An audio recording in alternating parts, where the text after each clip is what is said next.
Oke, saya pun dah tahu kenapa motor si Ajis ni begini dia punya tools. Oke, tools yang datang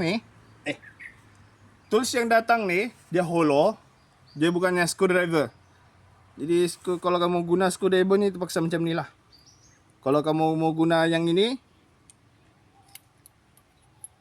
tawakal, tak tahu. Saya tahu yang ini ya. Saya tahu guna ni je. Kalau guna ni tak tahulah macam mana, mungkin guna pliers. Okey, manakala pula saya punya PG1 dapat screwdriver macam ni. Macam ni. Boleh jadi pembuka spark. Okey, dan boleh jadi screwdriver. Dia punya tidak. Dia punya macam ni. Saya pun tak tahu. No comment. Okey, tapi di dalam video ni saya mau tunjukkan tools ni macam mana kita mau simpan. Okey, simpan dia di sini.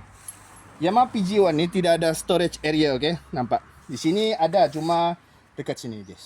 Ini storage untuk buku ni, tapi kita tidak dibagi buku. Okey. Cara dia macam mana kita storage? Satu, dia punya benda ni yang besar ni, screwdriver ni, letak ni di sini. Kedua pula di sini.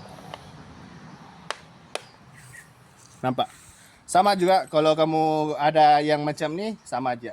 Okey, kamu standby situ dan ya, kamu boleh buka skru dan kamu boleh buka spark, kamu akan datang lah. Okey, lepas tu tutup. Settle. Okey.